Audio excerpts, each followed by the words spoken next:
नमस्कार दोस्तों। तो स्वागत है हमारे इस अभी भाई के यूट्यूब चैनल पर। तो आज मैं आपको एक ऐसी हॉरर स्टोरी सुनाने जा रहा हूँ जो हमारे मोहित भाई की है। ये कहानी बहुत ही ज़्यादा खौफनाक होने वाली है। मैं आपको कह देता हूँ कि अगर आपके पास ईयरफोन या हेडफोन्स हैं तो इसको लगा लीजिए, क्योंकि ये कहानी बहुत ही ज़्यादा डीपली और सस्पेंस वाली होने वाली है। क्योंकि इसमें मैं आपको पूरा बताऊंगा कि मुकेश भाई कैसे और क्या करते थे।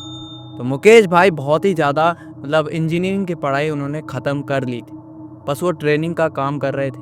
उनकी बस 1 महीने की ट्रेनिंग और बची थी। जैसे ही ट्रेनिंग ख़त्म होती है ना, तो उनको 2 से 3 दिन की छुट्टी मिलती है। तो मोना मुकेश भाई को बहुत ही ज़्यादा शौक था कि बाइक राइडिंग वगैरह का। तो ना जब भी उसकी छुट्टी पड़ती थी तो वो ना राइडिंग के लिए कहीं ना कहीं निकल जाते थे। तो एक बार की बात है, 2 साल पहले की ये बात, जब मुकेश भाई एक जगह को घूमने जा रहे थे। उनकी 5 दिन की छुट्टी पड़ी हुई थी। तो मुकेश भाई ने सोचा कि आज मैं लॉन्ग राइड करूंगा। आज मैं कोलकाता जाऊंगा। उनके घर से ऐसी 400-500 किलोमीटर था। इन्होंने तय कर लिया था कि 2.5 दिन में मैं वहां पहुंचूंगा और एंजॉय करूंगा, और 2.5 दिन में मैं वापस आ जाऊंगा। तो 5 दिन का पूरा प्लान बना के मुकेश भाई गए थे।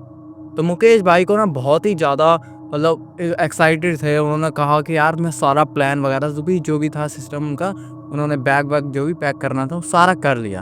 उन्होंने ठंडों का सामान वगैरह सारा कुछ ले लिया था। ये ऐसी जनवरी की बात हो। ये मुकेश भाई अपनी बाइक के पास आए। उन्होंने बाइक स्टार्ट करी। बहुत ही ज़्यादा उनको मज़ा आ रहा था, क्योंकि बहुत टाइम के बाद वो बाइक राइडिंग कर रहे थे। क्योंकि ट्रेनिंग करते करते ना बहुत ही ज़्यादा तंग हो गए थे। उन्होंने कहा कि थोड़ा रिलैक्स होना चाहिए, मज़ा आना चाहिए लाइफ में। क्योंकि लाइफ जिएंगे तो मज़े के लिए ना, ऐसा थोड़ा ना कि टेंशन में ज़िंदगी काट लें। मुकेश भाई बहुत ही ज़्यादा मस्त वाले टाइम के बंदे थे, इंजॉयमेंट वाले। मुकेश भाई ने गाड़ी स्टार्ट करी, गाड़ी निकल गई। ऐसी 15 से 20 मिनट होते हैं। मुकेश भाई कहते हैं कि यार थोड़ा सा ना ब्रेक वेक लेता हूँ, थोड़ा खा पी लेता हूँ, थोड़ी चाय वाय पीता हूँ। घर से मैंने पिया भी नहीं है, क्योंकि बाइक राइडिंग को उसके इतने ज़्यादा एक्साइटेड थी कि यार जल्दी जाएं, और जल्दी जाएंगे तो जल्दी वापस आएंगे। चाय वाय पीते हैं तो कहते हैं कि अब मैं गाड़ी नॉन स्टॉप चलाऊंगा, सीधा कोलकाता ही जाके रोकूंगा। तो जैसे ये ऐसी 100 से 120 किलोमीटर ये गाड़ी चला लेते हैं। थोड़ी देर के बाद ना उनके पेट बहुत ही ज़्यादा गुड़गुड़ करने लगता है। कहता है यार कुछ खाने को हो जाए तो सेट रहेगा मामला। तो कहते हैं कि यार ये ना पाव भाजी वाला सिस्टम है, तो इस पर रोक लेता हूँ। इन्होंने रोकी गाड़ी और 2 पाव भाजी मंगा ली। 2 पाव भाजी उसने जैसी खाई है, उसको बहुत ही ज़्यादा सही सा सिस्टम लगने लगा कि यार चलो पेट थोड़ा सही हो गया है, अब मैं गाड़ी थोड़ा थोड़ा चला लूँगा, फिर आगे जाके थोड़ा लंच वगैरह कर लूँगा। तो जैसी गाड़ी में बैठता है ना, तो 5 से 10 मिनट होते ही इसका पेट बहुत तेज से दर्द करने लगता है। उसको लगता है कि यार अब मैं क्या करूं, इसको एक तरह से बहुत ही ज़्यादा वो हो जाती है कि यार अब मैं दर्द हो रहा है पेट, ना कोई वॉशरूम दिख रहा है आसपास। तो ये देखता है कि एक वॉशरूम इसको दिख जाता है। से 15-20 मिनट गाड़ी चलाने के बाद एक वॉशरूम इसको दिखता है कि यार ये पब्लिक टॉयलेट है, यहाँ पे मैं इसको अपना जो भी सिस्टम है कर लूँगा।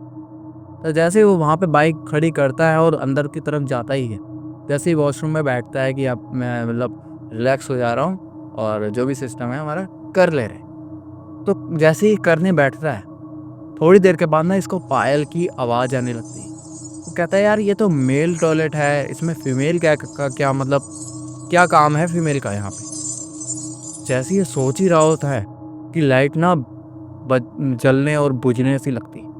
बहुत ही ज़्यादा ना डार्क सा माहौल हो जाता है, वहाँ पे पूरा ही अंधेरा हो जाता है। ये अंदर से बैठा हुआ चिल्लाता है कि कौन है बाहर, कौन परेशान कर रहा है मुझे, अगर मैं बाहर आ गया ना तो टांगे तोड़ दूंगा। ऐसे ऐसे कह रहा था भाई। वो वहाँ पे सन्नाट संतास में बैठा है और तुम ऐसे परेशान कर रहे हो, तो कोई गुस्सा नहीं होगा। आप भी गुस्सा होगे अगर आप भी संतास में बैठे होगे। कमेंट करना अगर आप संतास में बैठे हो और मैं लाइट बंद कर रहा हूँ। मजाक कर रहा हूँ, ऐसा कुछ नहीं होगा। तो वो बैठा हुआ था।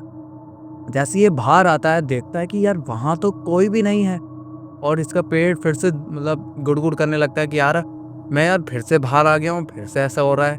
ये कहता है कि चलो कोई नहीं, बाहर जाके थोड़ा टहलता हूँ, क्या पता सही हो जाए। ये पैसे देके जैसे ही बाहर निकलता ही है, तो इसका पेट फिर से दर्द करने लगता है। बहुत ही तेज तेज दर्द करने लगता है। ये सोचता है कि यार फिर से वहीं जाना पड़ेगा। पर इसके मन में ख्याल भी था कि यार वहाँ पे बहुत ही ज़्यादा हॉरर एक्टिविटीज़ हो रही हैं। वहाँ पे पायल की आवाज़ आती है और लाइट बंद चालू हो रही है, और मैं बाहर आके देख रहा हूँ तो वहाँ पे कोई भी नहीं है। और लोग बोल रहे हैं कि जो गार्ड बैठे हुए थे वो भी बोल रहे हैं कि वहाँ पे तो कोई था ही नहीं। तो ये सोचता है कि यार मैं फिर से चले जाता हूँ, क्या पता मेरा वहम होगा। ये जाता है, फिर वहाँ पे बैठ जाता है, मतलब करने लगता है। तो इसको फिर पायल की आवाज़ आती है। फिर अब वो पायल की आवाज़ ऐसे लगता है कि उसके गेट के सामने से ही आ रही है, जैसे कोई लेडी चल रही है और तेज-तेज भाग के जा रही है, बहुत ही तेज-तेज। ये कहता है कौन है वहाँ पे? जैसे ही ये बोलता है, फिर लाइट फ्लिकर करने लगती है। फिर थोड़ी देर के बाद ये कहता है कि अगर मैं बाहर आ गया, तो अब मैं तुम्हें ज़िंदा मार ही दूँगा।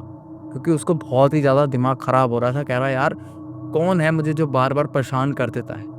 ये बाहर आके देखता है कि मतलब आपने पब्लिक टॉयलेट देखा होगा कि एक जो डोर है जिसके अंदर वो लोग करते हैं, फिर बाहर आते हैं तो एक और डोर आता है, मेन डोर। तो मेन डोर बंद था और मेन डोर पे ना ऐसा लग रहा था कि कोई चमगादड़ वगैरह जीव-जंतु चिपके पड़े हैं। पूरा ही ज़्यादा अंधेरा हो रखा है, लाइट भी वहाँ की जा चुकी है और बहुत ही ज़्यादा खंडर सा माहौल हो रहा है, मतलब कुछ समझ नहीं आ रहा है कि क्या हो रहा है यहाँ पे। वो अपना लाइट जला के देखता है कि एक आकृति उसके सामने प्रकट हो रही। एक वाइट साड़ी में एक लेडी है जिसके लंबे-लंबे बाल हैं और उसके लंबे-लंबे नाखून हैं, वो उसकी तरफ आगे बढ़ रही। ये कह रहा है मैं भाग जाऊँगा, भाग जाऊँगा। जैसे ही आगे की तरफ जाता है, पर इसका पैर स्लिप होता है, ये नीचे गिर जाता है। वो जो औरत होती है वो बहुत तेज चिल्लाने लगती है और हँसने लगती है, कहते आज तो तू गया, आज मैं तेरे को मार ही डालूँगी। वो उसके तरफ बढ़ती है और नीचे झुककर उसके पास बैठती ही है। तभी वो बहुत ही ज़्यादा मतलब सोच में पड़ जाता है मुकेश कि यार अब तो मेरे को मरना लगता है, मुझे मरना है ही। अब मैं एक बार जान लगाता हूँ, उठता हूँ और गेट खोलने की कोशिश करता हूँ, क्या पता मैं निकल जाऊँ। और जैसे ही उठता है और मतलब एक तरह से भूतनी को हाथ मारता है और उठ के गेट को हिलाने लगता है, बहुत तेज गेट को हिलाता ही है। वैसे ही वो गेट वहाँ से टूट ही जाता है। वो गेट टूटता है और बाहर आके देखता है कि बाहर तो 5-6 लोग खड़े हैं और मुझे ऐसे देख रहे हैं जैसे कि मैं पागल हूँ, जैसे पागल खाने से छुट के आया हूँ। वहाँ के एक बंदा उसको पूछता है कि भाई पागल है क्या? कहता है पागल है? यार वो तो मतलब एक तरह से समझ नहीं पाता। वो कहता है कि मैं तो अभी भूतनी से लड़ के आया हूँ, ये मुझे लोग पागल कह रहे हैं, ऐसा कैसे? एक बंदा इसके पास आके बोलता है कि भाई पागल-वागल हो क्या? अंदर क्या कर रहे थे तुम? कह रहा है अंदर कुछ नहीं कर रहा था मैं यार, घूमने गया था अंदर। कहता है क्या बेवुली वाली बातें कर रहे हो तुम, कि घूमने गया था? तो कह रहा है मैं यार वॉशरूम है, वॉशरूम ही करने जाऊंगा और क्या करने जाऊंगा। तो कहना पीछे मुड़ के देखना जरा। जैसे ही वो पीछे मुड़कर देखता है, वहाँ पे कोई पब्लिक टॉयलेट नहीं होता। वो एक खंडर होता है जो कि बहुत ही ज़्यादा पुराना होता है और वो बहुत ही ज़्यादा उजड़ा होता है। उस पे बाल वाल मतलब एक तरह से झाड़ वगैरह भी उगा होता है ना, जो आपने खंडर देखा होगा काई वाला। बहुत ही ज़्यादा अजीब सा था और वहाँ पे ना कोई गेट लगा था, कुछ भी नहीं था। कह रहा है हम तेरे को सब बाहर खड़े होकर देख रहे हैं, तू क्या कर रहा है उसके अंदर है? कहते हैं कभी तू वो वाली बैठे वाली पोजीशन में आ जाता है, कभी कैसे करता है, कभी तो गिर जा रहा है, कभी किसी से बोल रहा है, कभी गेट खोलने की कोशिश कर रहा है। वहाँ पे कोई गेट ही नहीं है तो खोल किसे रहा है? कह रहा है ऐसा होता है। तो मुकेश आज भी ये कहानी को मतलब सॉल्व नहीं कर पाया है कि आज से मतलब 2 साल पहले उसके साथ ये क्या घटना घटित हो गई थी। तो कैसी लगी आपको ये कहानी? हमारे कमेंट बॉक्स में बताना। मिलते हैं दूसरी वीडियो के साथ, तब तक के लिए नमस्कार, बाय बाय, थैंक यू।